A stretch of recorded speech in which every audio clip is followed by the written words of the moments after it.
प्रिय भक्तों, नवरात्रि में 5वें दिन देवी स्कंदमाता की पूजा की जाती है। जिस प्रकार से एक माँ अपने बालक की सुरक्षा के लिए सदैव तत्पर रहती है, उसी प्रकार से देवी स्कंदमाता भी अपने भक्तों की रक्षा करती हैं। भगवान शिव और माता पार्वती के पहले पुत्र भगवान कार्तिकेय जी को स्कंद नाम से भी जाना जाता है। अतः स्कंद अर्थात कार्तिकेय की माता होने के कारण इनकी पूजा स्कंद माता के रूप में की जाती है। आज के दिन देवी स्कंद माता की पूजा करने से सभी कामनाएं पूर्ण होती हैं और बड़े से बड़े संकटों का नाश हो जाता है। अतः आइए इस चलचित्र के माध्यम से हम सभी बड़े ही श्रद्धापूर्वक देवी स्कंद माता के मंत्र, ध्यान, स्तोत्र और कवच का पाठ करते हैं। श्री देवी स्कंदमाता स्तोत्रम्। ओम देवी स्कंदमातायै नमः। सिंहासनगता नित्यं पद्मांचितकरद्वया शुभदास्तु सदा देवी स्कंदमाता यशस्विनी।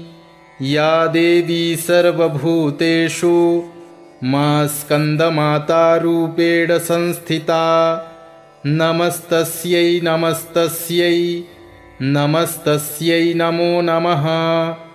वन्दे वाञ्छितकामार्थे चन्द्रार्धकृतशेखरां। सिंहरूढा चतुर्भुजा स्कंदमाता यशस्विनीं। धवलवर्णा विशुद्धचक्रिस्थितो पंचमदुर्गां त्रिनेत्राम्। अभयपद्मयुग्मकरां दक्षिण ऊरुपुत्रधरां भजेम। पटाम्बरपरिधानां मृदुहास्या नानालङ्कारभूषितां।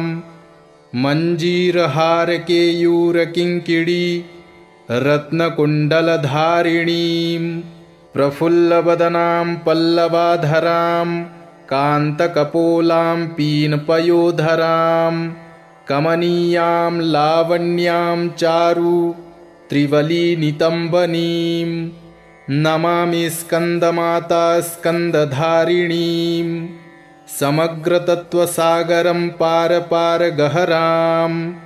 शिवाप्रभा समुज्ज्वलां स्फुच्चसागशेखरां। ललाटरत्नभास्करां जगत्प्रदीप्तिभास्करां।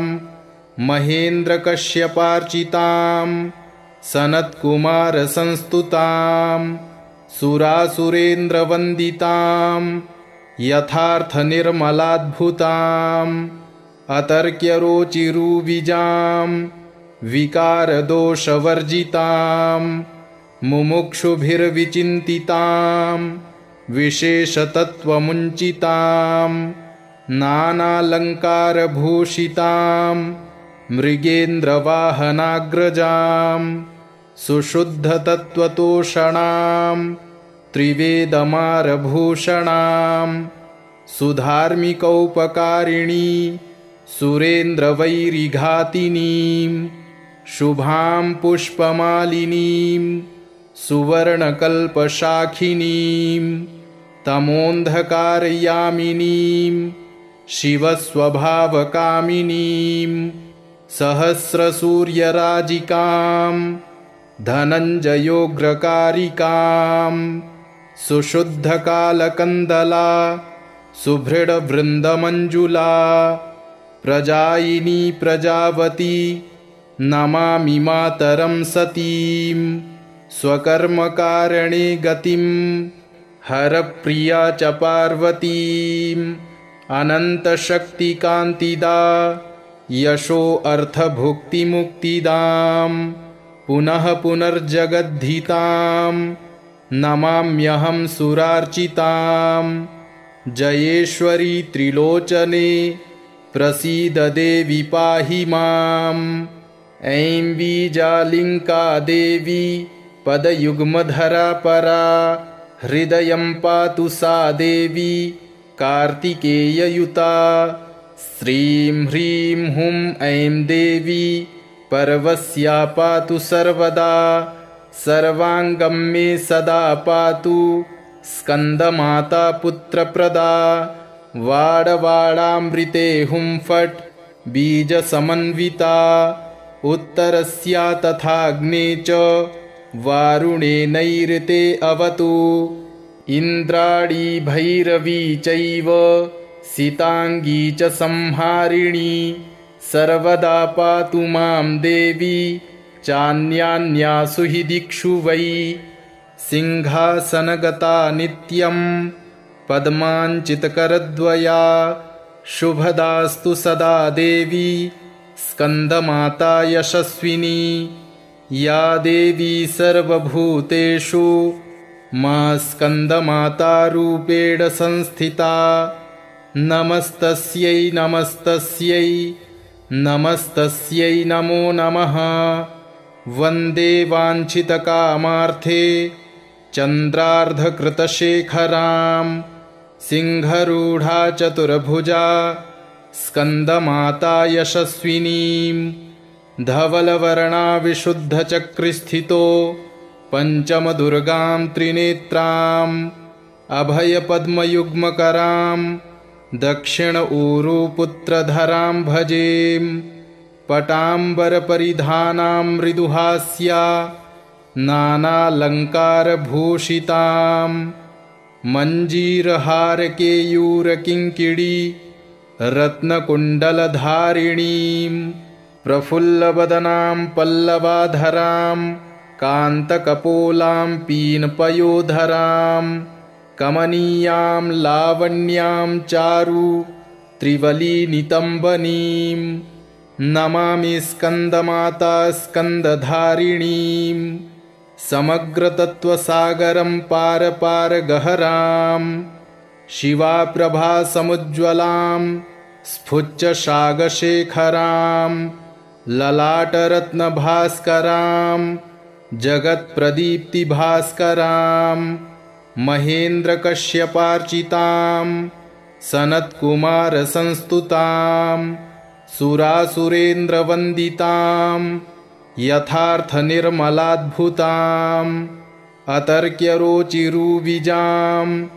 विकारदोषवर्जितां मुमुक्षुभिर्विचिन्तितां विशेषतत्त्वमुञ्चितां नानालङ्कारभूषितां मृगेन्द्रवाहनाग्रजां सुशुद्धतत्त्वतोषणां त्रिवेदमारभूषणां सुधार्मिकौपकारिणी सुरेन्द्रवैरिघातिनीं शुभां पुष्पमालिनीं सुवर्णकल्पशाखिनीं तमोन्धकारयामिनीं शिवस्वभावकामिनीं सहस्रसूर्यराजिकां धनञ्जयोग्रकारिकां सुशुद्धकालकन्दला सुभृडवृन्दमञ्जुला प्रजायिनी प्रजावती नमामि मातरं सतीं स्वकर्मकारणे गतिं हरप्रिया च पार्वतीं अनन्तशक्तिकान्तिदा यशो अर्थभुक्तिमुक्तिदां पुनः पुनर्जगद्धितां नमाम्यहं सुरार्चितां जयेश्वरी त्रिलोचने प्रसीद देवी पाहि माम् ऐं बीजालिङ्का देवी पदयुग्मधरा परा हृदयं पातु सा देवी कार्तिकेययुता श्रीं ह्रीं हुं ऐं देवी पर्वस्या पातु सर्वदा सर्वाङ्गं मे सदा पातु स्कन्दमाता पुत्रप्रदा वाडवाडामृते हुंफट् बीजसमन्विता उत्तरस्या तथाग्ने च वारुणे नैऋते अवतु इन्द्राणी भैरवी चैव सितांगी च संहारिणी सर्वदा पातु मां देवी चान्यान्यासु हि दिक्षु वै सिंहासनगता नित्यं पद्माञ्चितकरद्वया शुभदास्तु सदा देवी स्कन्दमाता यशस्विनी या देवी सर्वभूतेषु मा स्कन्दमाता रूपेण संस्थिता नमस्तस्यै नमस्तस्यै नमस्तस्यै नमो नमः। वन्दे वाञ्छितकामार्थे चन्द्रार्धकृतशेखरां सिंहरूढा चतुर्भुजा स्कन्दमाता यशस्विनीं धवलवर्णा विशुद्धचक्रिस्थितो पञ्चमदुर्गां त्रिनेत्राम् अभयपद्मयुग्मकरां दक्षिण ऊरुपुत्रधरां भजेम। पटाम्बरपरिधानां मृदुहास्या नानालङ्कारभूषितां मञ्जीरहारकेयूरकिङ्किणी रत्नकुण्डलधारिणीं प्रफुल्लवदनां पल्लवाधरां कान्तकपोलां पीनपयोधरां कमनीयां लावण्यां चारु त्रिवलीनितम्बनीं नमामि स्कन्दमाता स्कन्दधारिणीं समग्रतत्त्वसागरं पारपारगहरां शिवाप्रभासमुज्ज्वलां स्फुच्चशागशेखरां ललाटरत्नभास्करां जगत्प्रदीप्तिभास्करां महेन्द्रकश्यपार्चितां सनत्कुमारसंस्तुतां सुरासुरेन्द्रवन्दितां यथार्थनिर्मलाद्भुताम् अतर्क्यरोचिरुबीजां विकारदोषवर्जितां मुमुक्षुभिर्विचिन्तितां विशेषतत्त्वमुञ्चितां नानालङ्कारभूषितां मृगेन्द्रवाहनाग्रजां सुशुद्धतत्त्वतोषणां त्रिवेदमारभूषणां सुधार्मिकौपकारिणी सुरेन्द्रवैरिघातिनीं शुभां पुष्पमालिनीं सुवर्णकल्पशाखिनीं तमोन्धकारयामिनीं शिवस्वभावकामिनीं सहस्रसूर्यराजिकां धनञ्जयोग्रकारिकां सुशुद्धकालकन्दला सुभृडवृन्दमञ्जुला प्रजायिनी प्रजावती नमामि मातरं सतीं स्वकर्मकारणे गतिं हरप्रिया च पार्वतीम् अनन्तशक्तिकान्तिदा यशो अर्थभुक्तिमुक्तिदां पुनः पुनर्जगद्धितां नमाम्यहं सुरार्चितां जयेश्वरी त्रिलोचने प्रसीद देवी पाहि माम्। ऐं बीजालिङ्का देवी पदयुग्मधरा परा हृदयं पातु सा देवी कार्तिकेययुता। श्रीं ह्रीं हुं ऐं देवी पर्वस्या पातु सर्वदा सर्वाङ्गं मे सदा पातु स्कन्दमाता पुत्रप्रदा। वाडवाडामृते हुं फट् बीजसमन्विता उत्तरस्या तथाग्ने च वारुणे नैऋते अवतु। इन्द्राणी भैरवी चैव सिताङ्गी च संहारिणी सर्वदा पातु मां देवी चान्यान्यासु हि दिक्षु वै। सिंहासनगता नित्यं पद्माञ्चितकरद्वया शुभदास्तु सदा देवी स्कन्दमाता यशस्विनी या देवी सर्वभूतेषु मा स्कन्दमाता रूपेण संस्थिता नमस्तस्यै नमस्तस्यै नमस्तस्यै नमो नमः। वन्दे वाञ्छितकामार्थे चन्द्रार्धकृतशेखरां सिंहरूढा चतुर्भुजा स्कन्दमाता यशस्विनीं धवलवर्णा विशुद्धचक्रिस्थितो पञ्चमदुर्गां त्रिनेत्राम् अभयपद्मयुग्मकरां दक्षिण ऊरुपुत्रधरां भजेम। पटाम्बरपरिधानां मृदुहास्या नानालङ्कारभूषितां मञ्जीरहारकेयूरकिङ्किणी रत्नकुण्डलधारिणीं प्रफुल्लवदनां पल्लवाधरां कान्तकपोलां पीनपयोधरां कमनीयां लावण्यां चारु त्रिवलीनितम्बनीं नमामि स्कन्दमाता स्कन्दधारिणीं समग्रतत्त्वसागरं पारपारगहरां शिवाप्रभासमुज्ज्वलां स्फुज्जसागशेखरां ललाटरत्नभास्करां जगत्प्रदीप्तिभास्करां महेन्द्रकश्यपार्चितां सनत्कुमारसंस्तुतां सुरासुरेन्द्रवन्दितां यथार्थनिर्मलाद्भुतां अतर्क्यरोचिरुविजां विकारदोषवर्जितां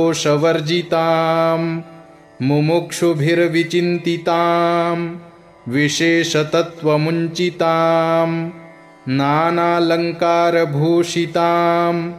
मृगेन्द्रवाहनाग्रजां सुशुद्धतत्त्वतोषणां त्रिवेदमारभूषणां सुधार्मिकौपकारिणी सुरेन्द्रवैरिघातिनीं शुभां पुष्पमालिनीं सुवर्णकल्पशाखिनीं तमोन्धकारयामिनीं शिवस्वभावकामिनीं सहस्रसूर्यराजिकां धनञ्जयोग्रकारिकां सुशुद्धकालकन्दला सुभृडवृन्दमञ्जुला प्रजायिनी प्रजावती नमामि मातरं सतीं स्वकर्मकारणे गतिं हरप्रिया च पार्वतीम् अनन्तशक्तिकान्तिदा यशो अर्थभुक्तिमुक्तिदां पुनः पुनर्जगद्धितां नमाम्यहं सुरार्चितां जयेश्वरी त्रिलोचने प्रसीद देवी पाहि माम् ऐं बीजालिङ्का देवी पदयुग्मधरा परा हृदयं पातु सा देवी कार्तिकेययुता श्रीं ह्रीं हुं ऐं देवी पर्वस्या पातु सर्वदा सर्वाङ्गं मे सदा पातु स्कन्दमाता पुत्रप्रदा वाडवाडामृते हुं फट् बीजसमन्विता उत्तरस्या तथाग्ने च वारुणे नैऋते अवतु इन्द्राणी भैरवी चैव सिताङ्गी च संहारिणी सर्वदा पातु मां देवी चान्यान्यासु हि दिक्षु वै सिंहासनगता नित्यं पद्माञ्चितकरद्वया शुभदास्तु सदा देवी स्कन्दमाता यशस्विनी या देवी सर्वभूतेषु मा स्कन्दमातारूपेण संस्थिता नमस्तस्यै नमस्तस्यै नमस्तस्यै नमो नमः वन्दे वाञ्छितकामार्थे चन्द्रार्धकृतशेखरां सिंहरूढा चतुर्भुजा स्कन्दमाता यशस्विनीं धवलवर्णा विशुद्धचक्रिस्थितो पञ्चमदुर्गां त्रिनेत्राम् अभयपद्मयुग्मकरां दक्षिण ऊरुपुत्रधरां भजेम। पटाम्बरपरिधानां मृदुहास्या नानालङ्कारभूषितां मञ्जीरहारकेयूरकिङ्किणी रत्नकुण्डलधारिणीं प्रफुल्लवदनां पल्लवाधरां कान्तकपोलां पीनपयोधरां कमनीयां लावण्यां चारु त्रिवलीनितम्बनीं नमामि स्कन्दमाता स्कन्दधारिणीं समग्रतत्त्वसागरं पारपारगहरां शिवाप्रभासमुज्ज्वलां स्फुच्चशागशेखरां ललाटरत्नभास्करां जगत्प्रदीप्तिभास्करां महेन्द्रकश्यपार्चितां सनत्कुमारसंस्तुतां सुरासुरेन्द्रवन्दितां यथार्थनिर्मलाद्भुताम् अतर्क्यरोचिरुविजां विकारदोषवर्जितां मुमुक्षुभिर्विचिन्तितां विशेषतत्त्वमुञ्चितां नानालङ्कारभूषितां मृगेन्द्रवाहनाग्रजां सुशुद्धतत्त्वतोषणां त्रिवेदमारभूषणां सुधार्मिकौपकारिणी सुरेन्द्रवैरिघातिनीं शुभां पुष्पमालिनीं सुवर्णकल्पशाखिनीं तमोन्धकारयामिनीं शिवस्वभावकामिनीं सहस्रसूर्यराजिकां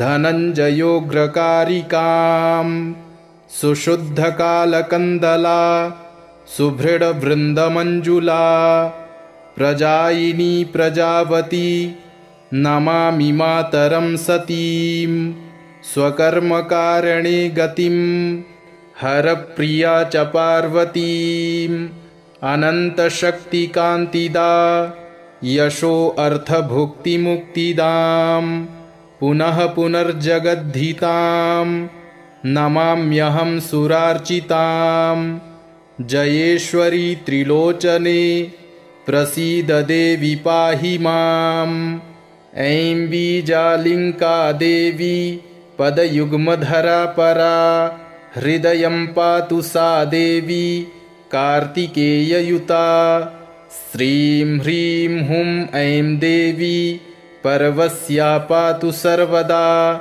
सर्वाङ्गं मे सदा पातु स्कन्दमाता पुत्रप्रदा वाडवाडामृते हुं फट् बीजसमन्विता उत्तरस्या तथाग्ने च वारुणे नैऋते अवतु इन्द्राणी भैरवी चैव सिताङ्गी च संहारिणी सर्वदा पातु मां देवी चान्यान्यासु हि दिक्षु वै सिंहासनगता नित्यं पद्माञ्चितकरद्वया शुभदास्तु सदा देवी स्कन्दमाता यशस्विनी या देवी सर्वभूतेषु मा स्कन्दमातारूपेण संस्थिता नमस्तस्यै नमस्तस्यै नमस्तस्यै नमो नमः वन्दे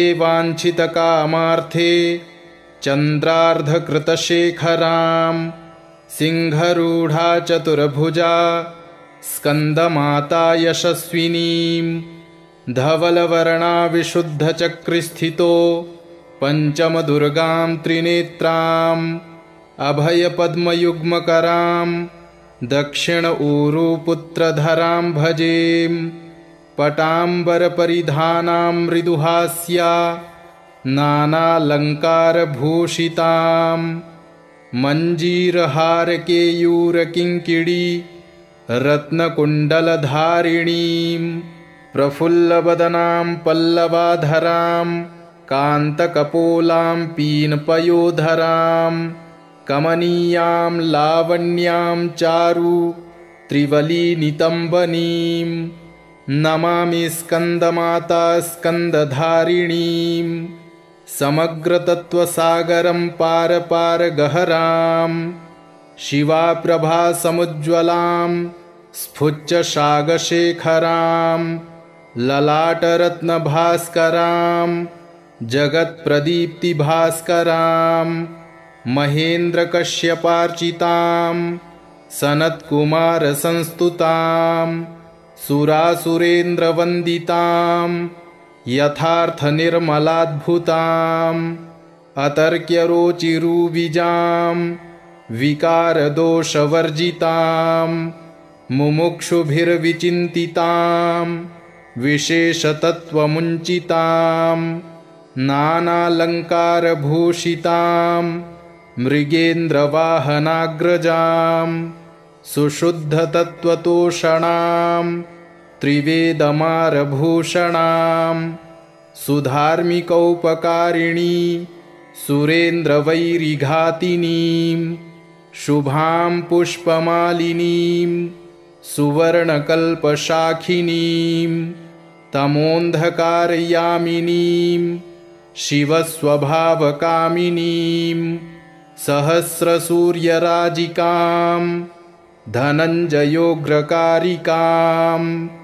सुशुद्धकालकन्दला सुभृडवृन्दमञ्जुला प्रजायिनी प्रजावती नमामि मातरं सतीं स्वकर्मकारणे गतिं हरप्रिया च पार्वतीम् अनन्तशक्तिकान्तिदा यशो अर्थभुक्तिमुक्तिदां पुनः पुनर्जगद्धितां नमाम्यहं सुरार्चितां जयेश्वरी त्रिलोचने प्रसीद देवी पाहि माम् ऐं बीजालिङ्का देवी पदयुग्मधरा परा हृदयं पातु सा देवी कार्तिकेययुता श्रीं ह्रीं हुं ऐं देवी पर्वस्या पातु सर्वदा सर्वाङ्गं मे सदा पातु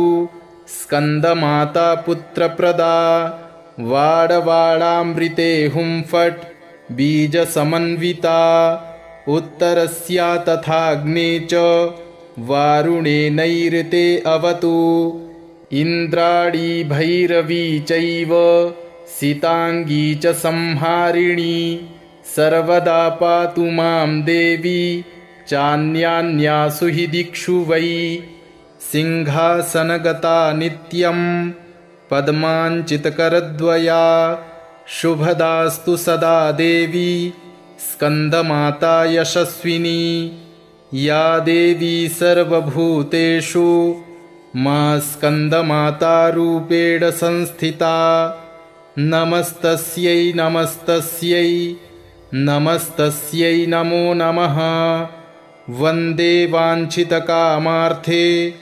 चन्द्रार्धकृतशेखरां सिंहरूढा चतुर्भुजा स्कन्दमाता यशस्विनीं धवलवर्णा विशुद्धचक्रिस्थितो पञ्चमदुर्गां त्रिनेत्राम् अभयपद्मयुग्मकरां दक्षिण ऊरुपुत्रधरां भजेम पटाम्बरपरिधानां मृदुहास्या नानालङ्कारभूषितां मञ्जीरहारकेयूरकिङ्किणी रत्नकुण्डलधारिणीं प्रफुल्लवदनां पल्लवाधरां कान्तकपोलां पीनपयोधरां कमनीयां लावण्यां चारु त्रिवलीनितम्बनीं नमामि स्कन्दमाता स्कन्दधारिणीं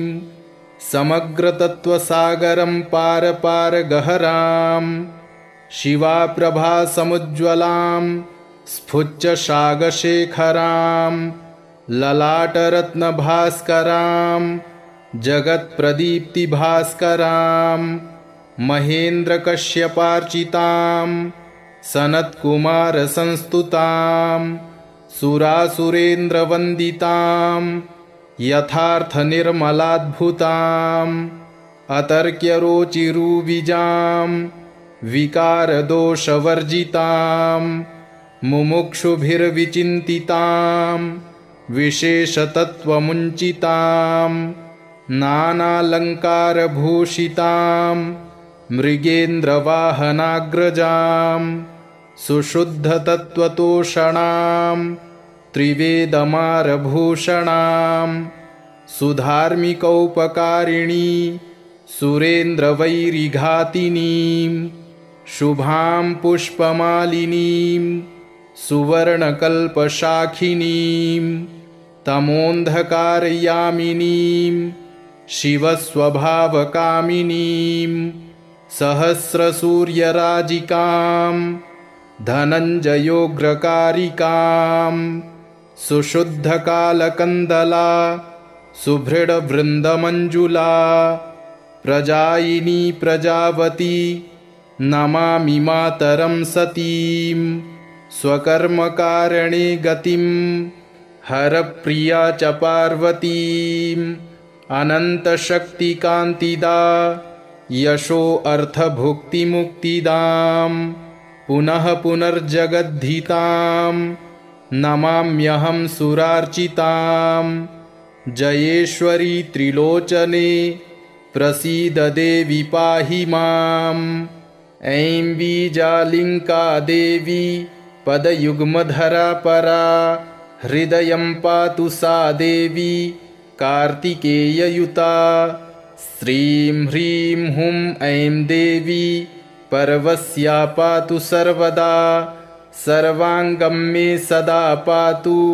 स्कन्दमाता पुत्रप्रदा वाडवाडामृते हुं फट् बीजसमन्विता उत्तरस्या तथाग्ने च वारुणे नैऋते अवतु इन्द्राणी भैरवी चैव सिताङ्गी च संहारिणी सर्वदा पातु मां देवी चान्यान्यासु हि दिक्षु वै सिंहासनगता नित्यं पद्माञ्चितकरद्वया शुभदास्तु सदा देवी स्कन्दमाता यशस्विनी या देवी सर्वभूतेषु मा स्कन्दमातारूपेण संस्थिता नमस्तस्यै नमस्तस्यै नमस्तस्यै नमो नमः वन्दे वाञ्छितकामार्थे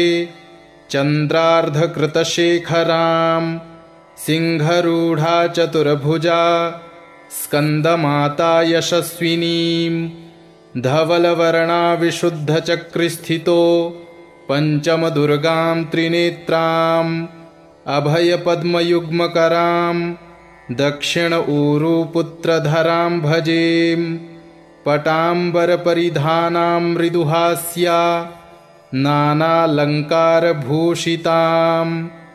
मञ्जीरहारकेयूरकिङ्किणी रत्नकुण्डलधारिणीं